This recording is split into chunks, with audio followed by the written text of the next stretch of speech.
Thank you so much for coming out here tonight. My name is Erica. My pronouns are she, her. Welcome to Books Are Magic. Thanks for coming out here. Before we get into tonight's conversation, I did want to go over some housekeeping points for tonight. First of all, we do kindly ask that everyone please keep their mask on at all times during this event, covering both your nose and your mouth. Towards the end of the conversation, we will be doing an audience hand-raised Q&A, so please start thinking of questions to ask now and raise your hand when the time comes. After the talk tonight, Ashleigh will be signing and personalizing books at the desk near the side door, where you will also be able to exit after tonight's event. We also have additional books available to purchase from my colleague Anna, whom you met at check-in. If you're joining us virtually on the YouTube live stream, we highly, highly, highly encourage you to buy a copy of The Crocodile Bride online using the link in the live stream description. Tonight, it is my privilege to introduce Ashleigh Bell Pedersen and Aubrey Hirsch, who are here to discuss Ashleigh's debut novel, The Crocodile Bride. The Crocodile Bride reads like a world within a world, as Sunshine discovers stones in her chest, and her response to this is leaning into a story passed down intergenerationally of a ravenous crocodile and a powerful woman with mystical healing powers. Ashleigh Bell Pedersen shines in this lyrical and haunting debut, with characters who range in complexities and storytelling that rivals popular contemporary writers. For those of you who are fortunate enough to get a copy of this book, please know you are in unique and masterful storytelling hands. Ashleigh Bell Pedersen's fiction has been featured in News Stories from the South, the Kenyon Review, the Iowa Review, and others. She holds an MFA in creative writing from the University of Pittsburgh and is also an artist and actress. Aubrey Hirsch is the author of Why We Never Talk About Sugar and a 2022 NEA Fellow in Literature. Her stories, essays, and comics have appeared in the New York Times, Vox, Time, Black Warrior Review, American Short Fiction, and elsewhere. So without further delay, everyone please join me in giving a very warm welcome to Ashleigh and Aubrey.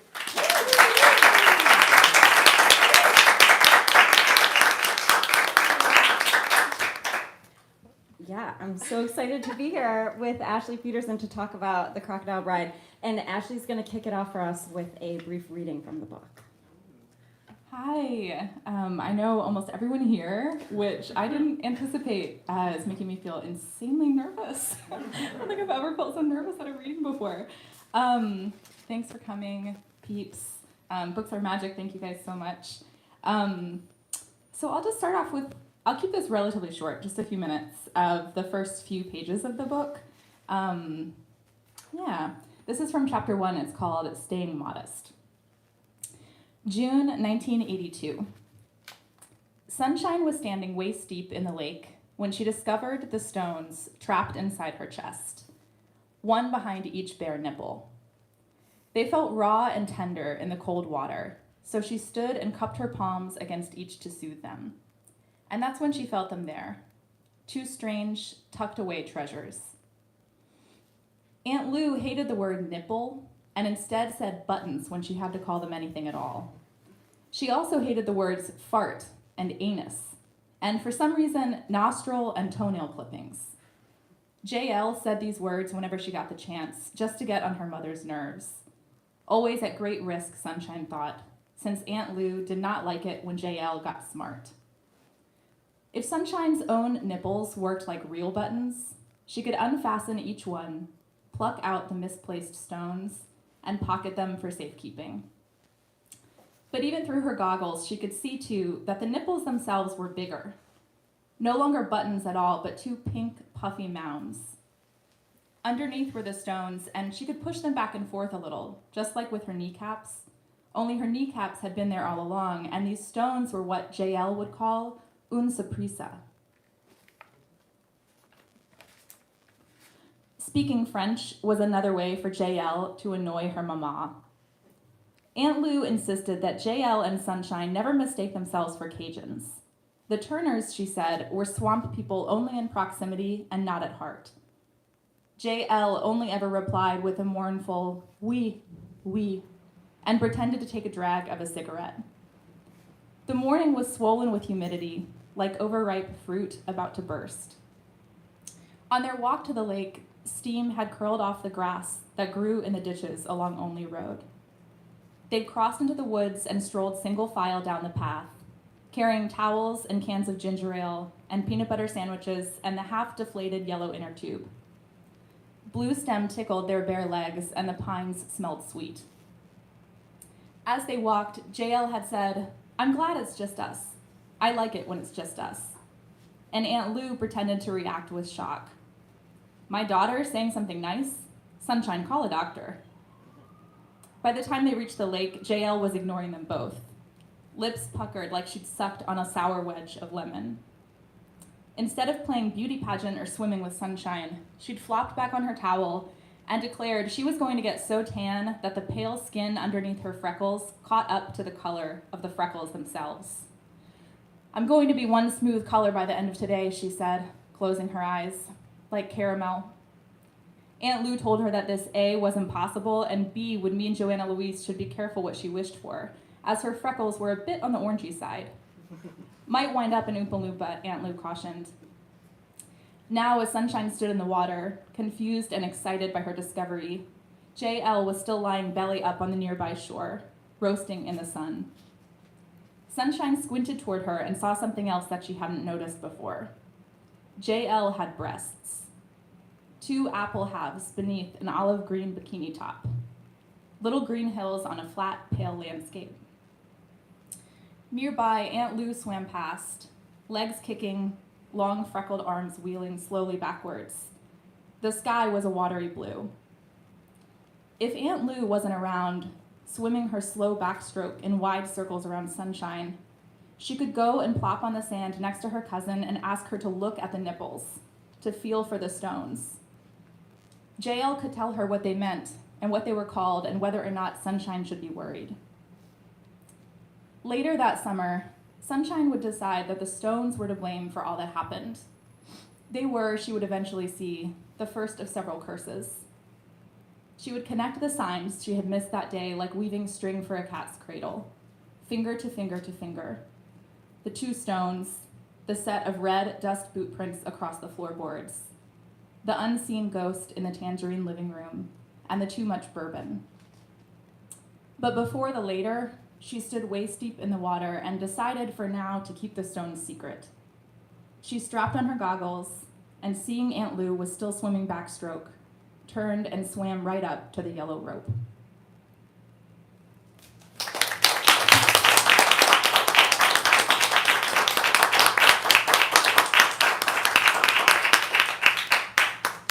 That was great. Thank you, Ashleigh. So I want to start by asking you, in the book, there's some great moments where Aunt Lou is talking about how she wishes she could show Nash the map of her life. Like if she could just unfold it and kind of take him through all the different places to gain a deeper understanding of who she is. So I'm wondering if you'll just tell us a little bit about the map of the book. You know, what was it like starting it, and then how did it get to where it is now? That's a great question, Aubrey. Thank you. Yeah, I can talk a lot about this, and I'll try to keep my answer relatively succinct. It was almost a decade-long process. Is there a lot of feedback that you guys are getting whenever I talk? Oh, okay, but it's sounding okay otherwise. I think my ears are just picking up and stuff. Okay. So it was a decade-long process, and it started really, I'm very image-driven, and so a lot of the initial images for the book, I didn't really understand what they were, like Sunshine standing, like a little girl standing in water. I didn't even know her name was Sunshine initially. But originally, the plot itself was much different. So, like, thinking about the overall map of the book, it started here, and then it wound up, like, 2 miles away. So originally, it was about a middle-aged gay man. I didn't go that route in the end, as any gay person in here is probably thankful for. I ended up, though, following the trail of that toward the initial middle-aged gay man was, he wasn't openly out. And I think that the thread of that had to do with sexuality and somebody's discomfort of it. And that eventually led me to Sunshine, and then her discovering, like, I sort of followed the thread of the image of her standing in the water and what she was discovering about her own body. And then, I mean, just through, like, revision after revision after revision, sort of, it was a process of, like, uncovering what the actual story was. And then I will actually say just one more thing. There's a myth, for anyone who hasn't read it, there's this mythical story that is woven throughout the book about this woman and a crocodile, even though, as Linda on Goodreads will also let you know, there are no crocodiles in Louisiana. which I knew when I wrote it. But there's this mythical story about this woman and her relationship with the only crocodile in Louisiana, Linda.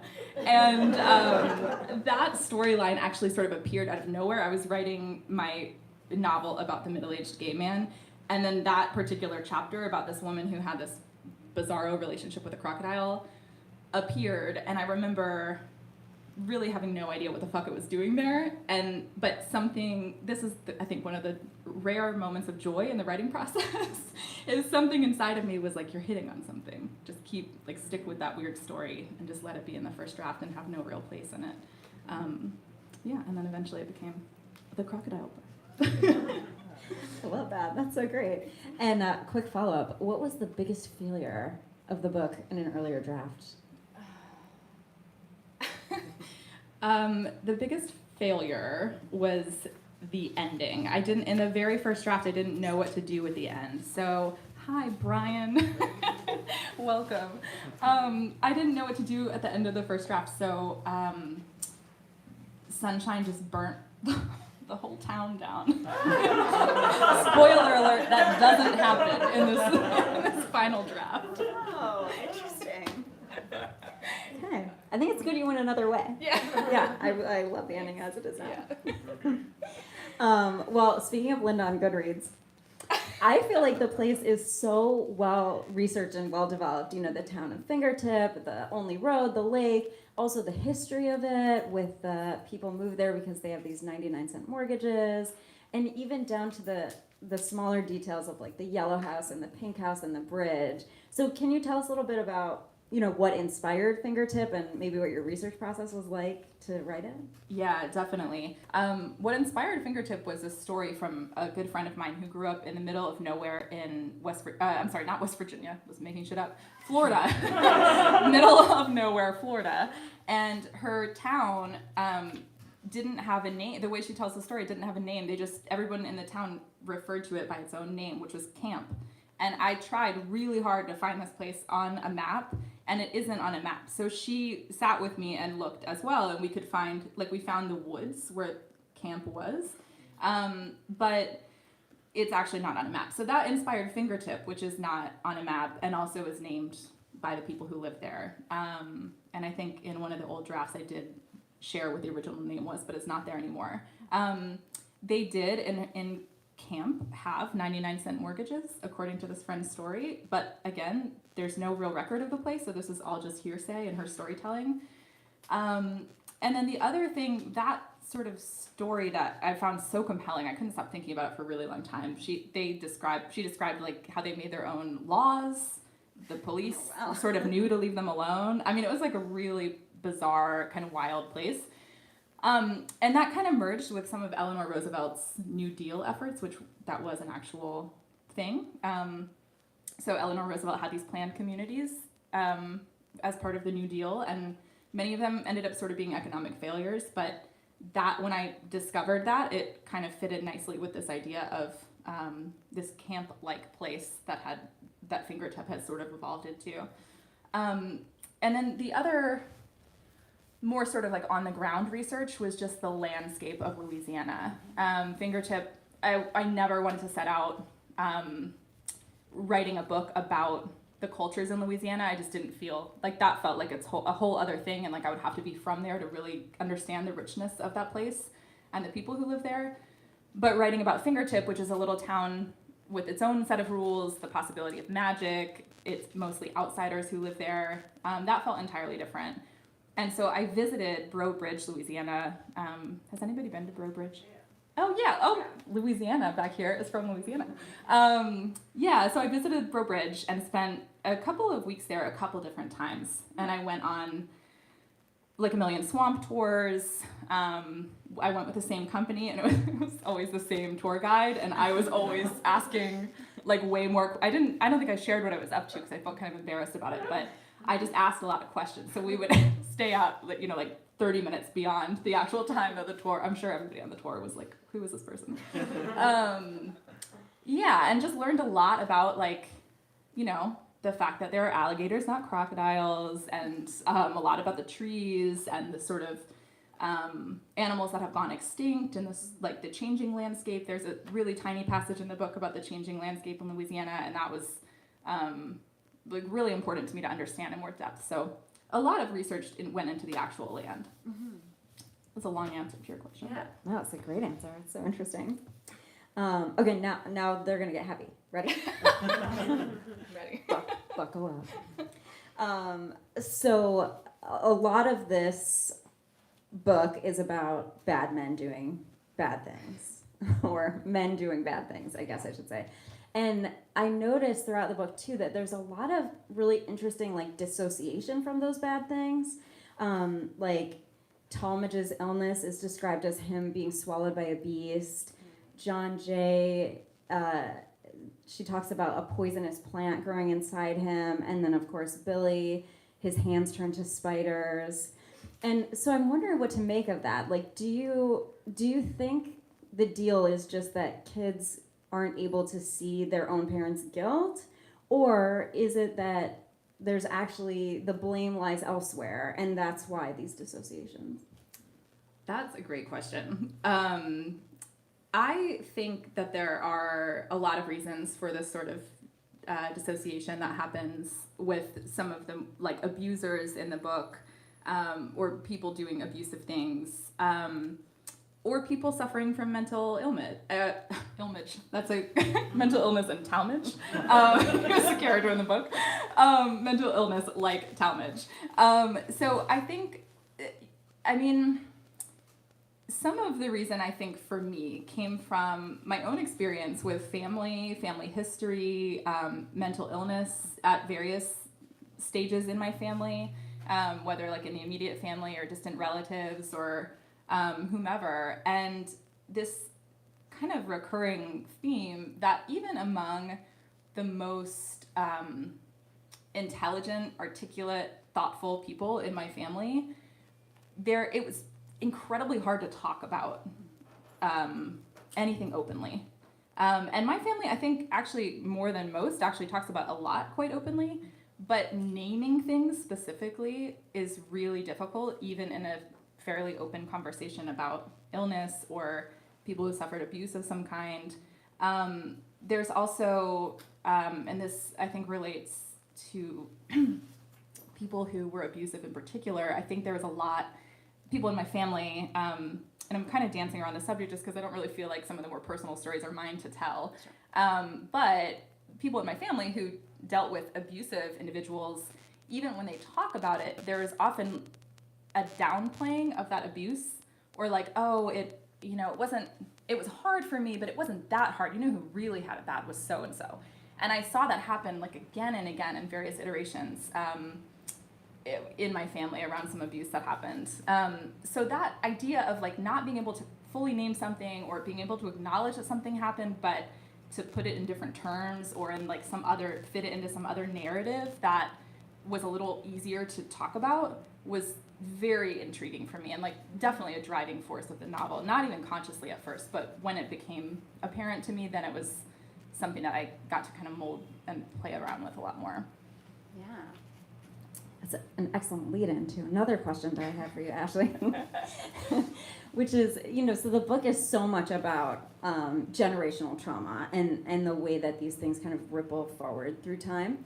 And it seems like the part of what the book is saying is that family secrets can be the illness and the telling is the cure, like once you're able to kind of talk openly about stuff. But then also in the book, there's a lot of people telling fictional stories almost as a way of making sense of their lives without having to talk about it. Yeah. So do you feel like storytelling itself can be curative, or are fictional stories just a kind of a hold that's like keeping us from confessing or keeping us from getting to the cure? That is a great question. Again, I have hitting the nail on the head. Many excellent questions. We are crushing it. Okay, so my instinct, and I'm not a psychologist in case you guys didn't know, but my instinct was when you were asking this question, was to say I think talking openly is really important in the right context. Like some people get re-triggered by telling their stories of their own trauma. So I'm, again, I'm not a doctor, but my instinct is that there is something really powerful about just telling the truth of something and putting words to somebody's experience, that person putting words to their experience in a safe context. And I will say that for reasons of my own, writing this book was actually very therapeutic for me, and it is very fictional, and expressing myself in, like a painting or doing a fictional play or whatever, like all those different art forms feel like there's some element of catharsis somewhere in there for me, pretty much in every experience I can think of. Even I'm thinking, I hope this is relevant. I did this play a few years ago in Austin, and it was a funny play, and it was like a sort of like version of like an Agatha Christie, sort of like jokey Agatha Christie. Like Agatha Christie meets farce. That's how I describe it. Anyway, so I played this character, which is like totally ridiculous narcissist. But she had this scene where she had to get angry. And I remember doing the scene and thinking that I was like really giving it my all and really getting angry. And then the director, who was not a nice director, was at the end when she gave us notes, was like, Ashleigh, you're over there smiling when you're supposed to be angry.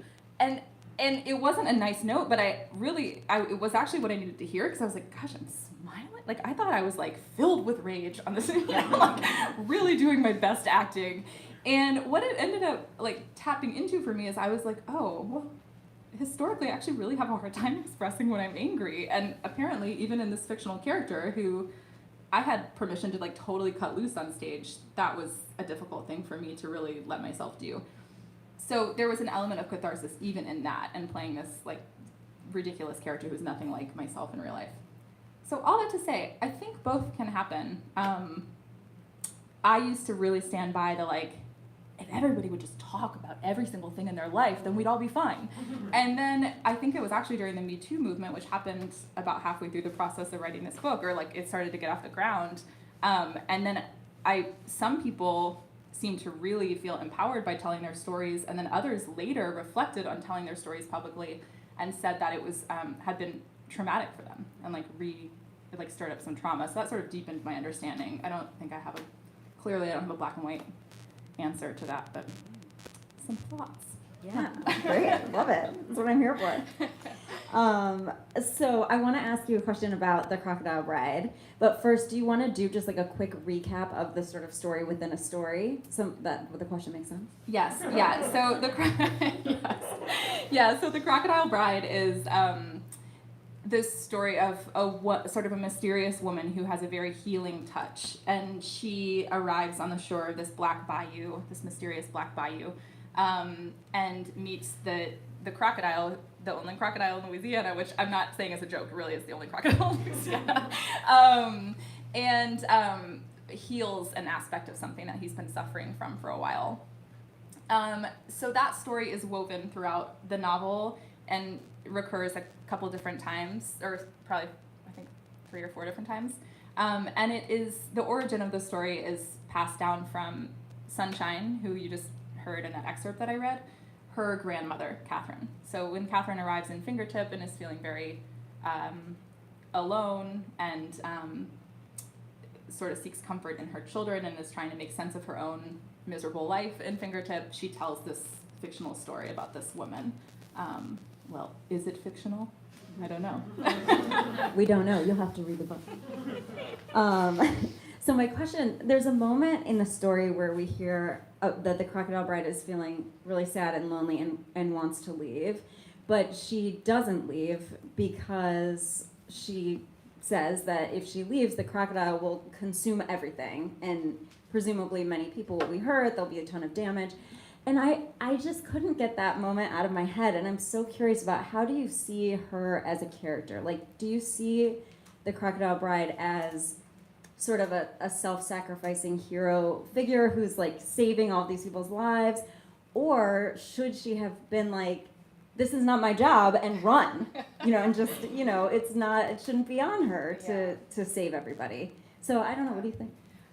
That storyline about the Crocodile Bride took on a different depth for me when I wrote that particular moment you're referring to, where she expresses this desire to leave. that came very late in the writing process, and up until that point, I had sort of been spinning my wheels with writing that particular storyline, and every time I wrote the story, it was just, I had like hundreds and hundreds of pages, different iterations of that particular story, and it was pretty much all the same thing, and in every iteration, she was essentially being a hero, like this, incredible woman, and just anyone she touched, they got healed. And I wrote so many different versions of it that at some point I was like, what am I doing? How many more times can I tell this exact same story? And then I don't know exactly what the thought process was, but at some point, I think a part of it, whether on an intuitive or a conscious level, I don't remember, a part of it had to do with anger and being angry at your own situation and what this sort of life you've built for yourself, and then feeling like you can't make a different choice, or that it's really difficult to make a different choice, and the kind of I think deep anger that can stir up, that feeling of feeling trapped. And she certainly does have a choice. She's not trapped in that particular, she could leave at any time. She has magic hands. She could get herself out of there. So yeah, it's interesting that you brought that up, because no one has talked about that particular passage with me before, but that was where something different started to happen with her storyline. Did I answer your question in this rambling? No, but I loved your answer anyways. You did better. You beat the question. Great. 10 points. We can circle back later. No, that's great. Oh, okay. Here, now it gets lighter. So what is on the Crocodile Bride Spotify playlist? The crocodile. Wait, do you mean the one that I did for Large Hearted? No, but is there actually There's an one? actual? Well then, there you go, a softball. Yeah, I think you can go on Spotify and there's actually a playlist called, I actually think it's called For Sunshine. It's not called the Crocodile Bride, it's called For Sunshine. A lot of blues. It's a lot of stuff I actually did listen to when I was writing it. A lot of bluesy Southern music, and then I would try to listen to music like that Billy, the character in the book, listens to. Like Bob Dylan. I can hear this feed. Is this driving you guys crazy? I'm really okay. Do I have dog ears that I'm the one hearing it? You can hear it a little bit, but it's fine. Okay, cool. Okay. Yeah, so that is a softball. Find the playlist. There you go. Google it yourselves. Let's not make Ashleigh say it again.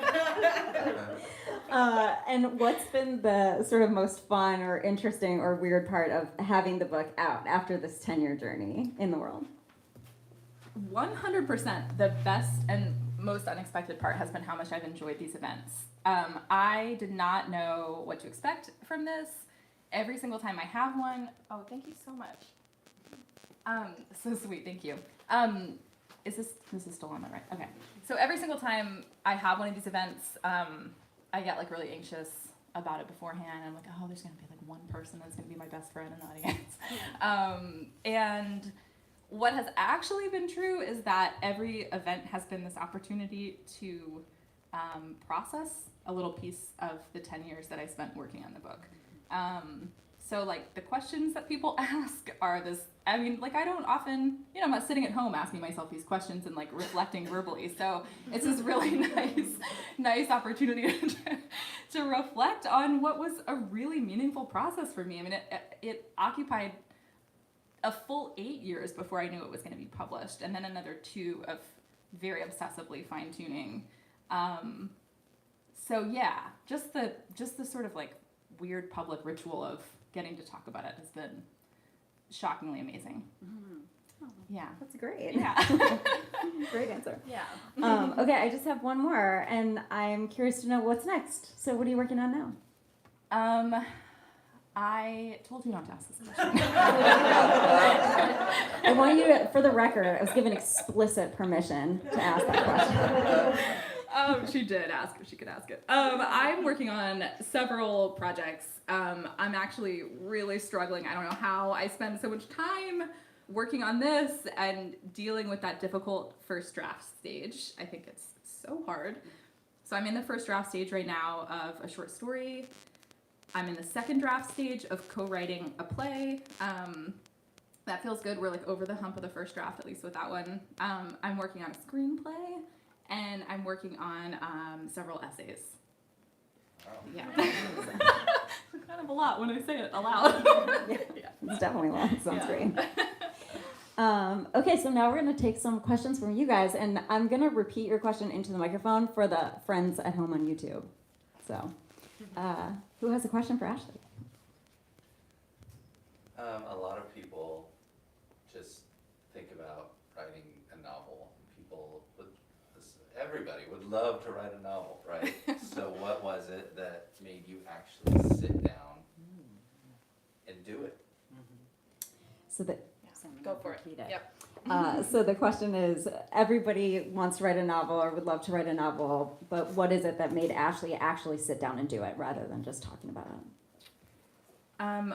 I'll tell a two-part answer. The first is just there really was a very bizarre gut feeling that I had to keep working on this particular story. And it's the same gut feeling that happens like in this incredibly shitty, messy first draft of the short story that I'm working on. There's something intuitive that is happening as I'm working on that story. And staying with that and trusting that that is going to lead me somewhere, easier said than done. But I do really believe in that process. But I do want to just, I've said this before, so some people may have heard this story, but I'm going to tell like a super quick story about this. Let's do it. Okay. So about 2 years into the writing process, I had quit my job, my teaching job, to go to pursue this novel. I was like tired of not having any time, and I just felt like I needed to take this leap and focus on the book.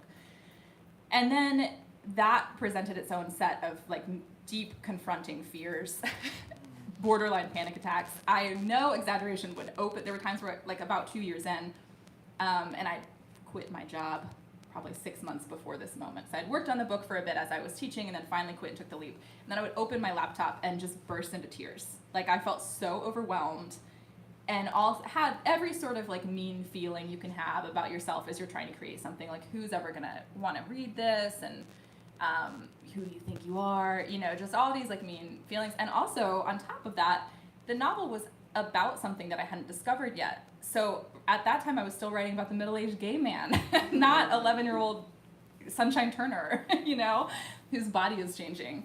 So I think there were some deeper things that I was kind of standing on the precipice of, but didn't understand yet. So it's just this big shitstorm of like not knowing and feeling really afraid of what I was doing, and then not having a job, a serious job anymore. I was just tutoring, and which I'm still doing, to make ends meet. So I went and I chaperoned this art exhibit at the Blanton Museum in Austin, Texas, and I was totally grouchy about it. A teacher friend had invited me along to see this exhibit by this guy, James Drake, and I didn't know anything about the exhibit, and I was grouchy. I was like, why am I going with a school to chaperone? I just quit this job 6 months ago. So obnoxious of me to have agreed to do. But I went, and James Drake had made this incredible exhibit. It literally took my breath away. Like I walked into this museum room, and if you haven't been in the Blanton, it has this like huge spacious room with these huge walls. And I walked in and I actually gasped, and I hadn't known anything about the exhibit ahead of time. But long story a little bit shorter, what James Drake had done for 3 full years, don't quote me on that, 2 or 3 full years, is he had made at least one drawing a day on a piece of paper that was like probably like this big. He had made one drawing a day, if not more, and then he had taken all these drawings and arranged them like not unlike this like cube type panel that's back here. In fact, it was probably about that size, the shelf that's on this back wall. He had arranged them, and he had like kind of plastered these drawings, these like mostly charcoal drawings, all over the walls of the Blanton. So there were thousands of drawings. And some of them fit together. Sometimes they fit together to form something bigger, like a big figure of a human. And other times it was just miscellany. The word patience was written across different sheets of paper, like over and over throughout the whole exhibit. It switched something in me, like in a very deep, long-lasting way. That exhibit was this huge gift, because I think I really was on the verge of giving up on the book. But what my takeaway is that his daily work, like just the daily practice of making something, the meaning of that was on display visually in this way that just like wowed everybody who walked in the room. Like you couldn't escape the meaning of all of that work when you looked at it in the way that it was displayed. And it just was a game changer. I didn't have a meltdown. I mean, I'm not kidding when I say I was like regularly opening my laptop and just like, you know, like a complete ugly cry meltdown. And then something just switched and I was like, you know what? I don't care if anyone ever reads this. I've just, something in me I need to just write it and then see what happens. I promise not every answer will be that long if anybody else has any other questions. But Beautiful answer. I know, that was so beautiful. Wow. The not giving up is the hardest part, so it's so inspiring. Okay, what else? Yes. Okay, you're next. I'm wondering if you'll tell us a little bit about your writing practice. Like you're talking about daily work. Do you write every day? Are you one of those people that does it at a specific time? Or? So the question is no, about sorry. the question is about Ashleigh's practice and her writing process. Does she write every day? Fits and starts? What's the deal? So over the course of the 8 to 10 years that I worked on it, so like the heart of the book was in those first 8 years. It varied. I did, especially in the early stage, try to write every single day, and I had a practice. That was after I quit my job, and so I had a practice where I had a rule that I had to be in my seat writing by a certain time each morning, and I could do whatever I wanted until that time, but then I had to like actually be sitting down and working, and I wouldn't schedule anything no matter how much I needed money. I wouldn't schedule like a tutoring job in that time. It was just kind of sacred writing time.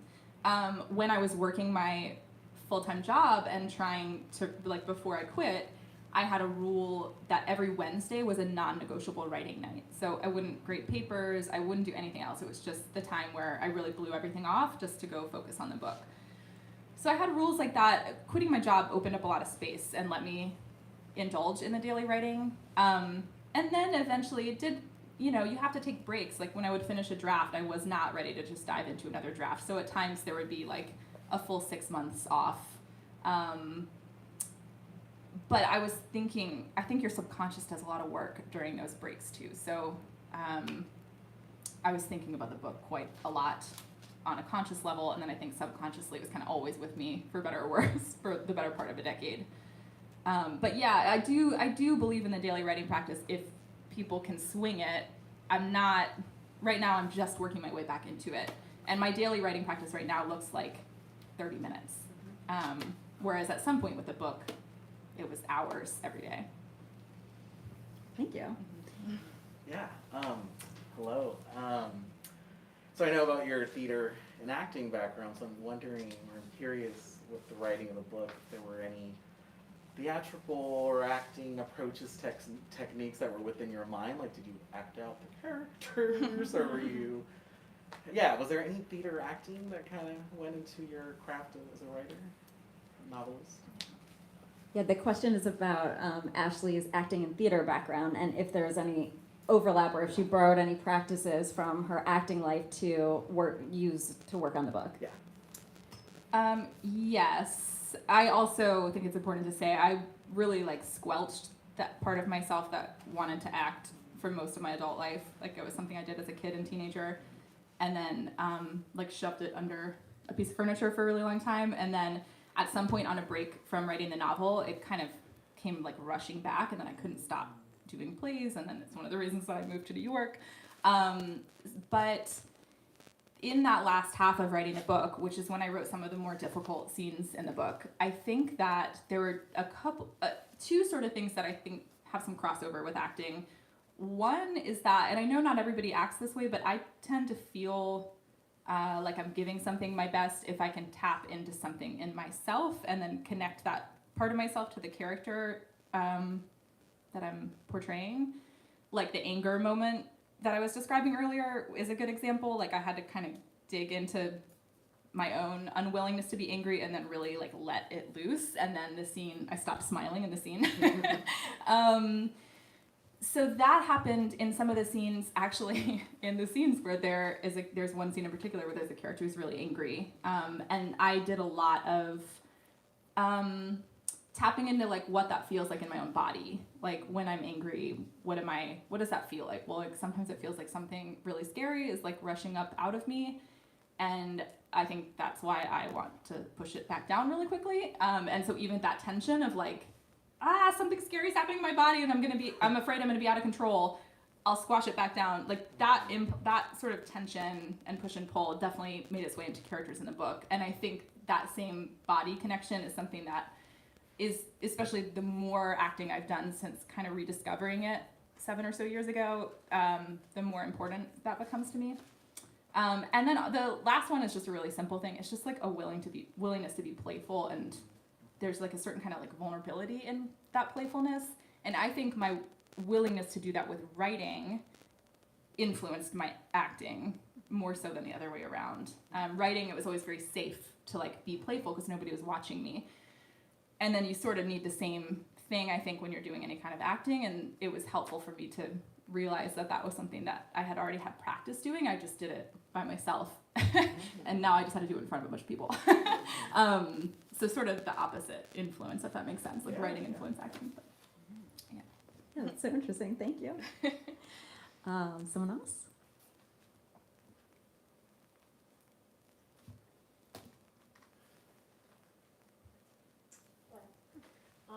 Take this however you want. What character was the most challenging for you? Whether it was in perhaps taking on the role of that character, or perhaps I wish I could just write this character out of this book, or I don't want to let this character go. How can I ever write anybody else? such a good question. Which character was the most challenging for you in the book? I think it was hands down Billy, who is Sunshine's dad, and does some pretty monstrous things. But when I wrote him like as a monster, it felt so false and so like he was just this cardboard cutout, like like like making his way through the scenes and destroying everything he touched. And then something shifted, like something happened in me where I don't know what it was, but something shifted where I suddenly like opened up to the possibility of him being a person who could be charming and who could even do good things at times, but who also could be incredibly destructive toward himself and toward people he loved. But oh my God, I mean, even talking about it now, I'm like, oh, that was really hard to write and to like let myself stick with. Yeah, great questions. Thanks. Anything else? Yeah. I don't want to give anything away if everybody has. No spoilers. Given the subject matter, how did you decide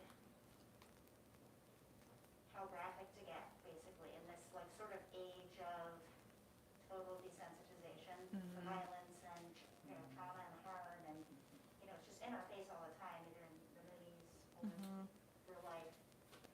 I feel like it was so well done. Like, how did you know that's enough? You know what I'm saying? Yeah.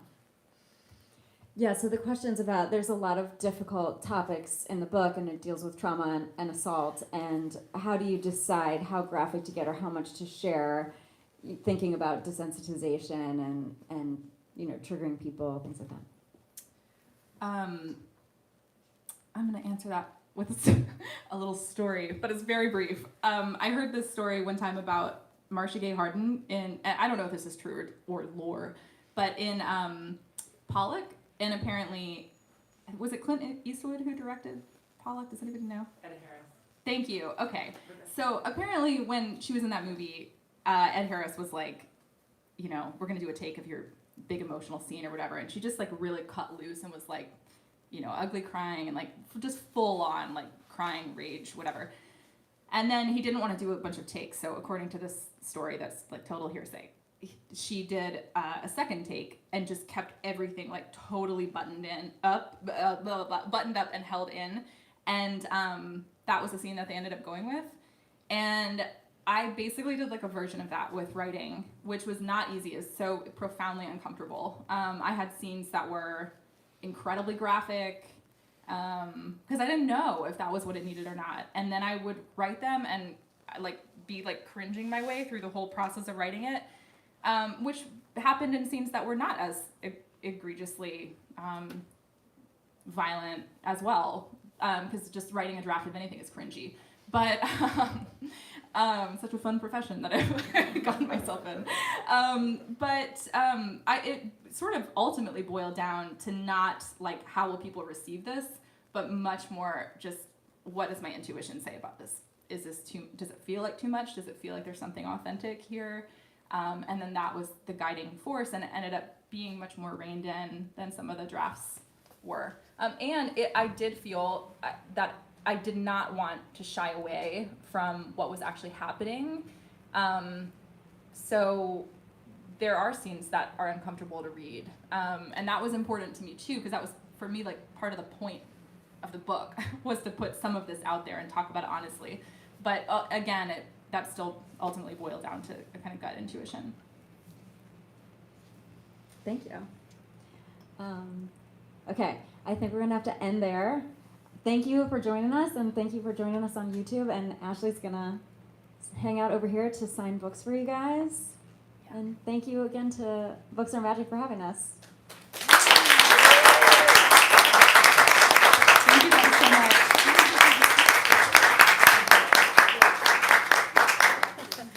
Thank you again, everyone, and thanks for dealing with that feedback. I'm so sorry about that. Thank you, Ashleigh and Aubrey, for the wonderful conversation. As a reminder, again, Ashleigh will be signing at our front desk, so just please wait to approach the desk until she's gotten settled back there. Again, you can purchase additional copies of the Crocodile Bride at the at the side desk where you checked in. And then for those of us who are still with us on YouTube, you can also find the link to purchase books in the description. But that is all for me. So thanks again for coming out here tonight. Please join me in giving Ashleigh and Aubrey a final round of applause.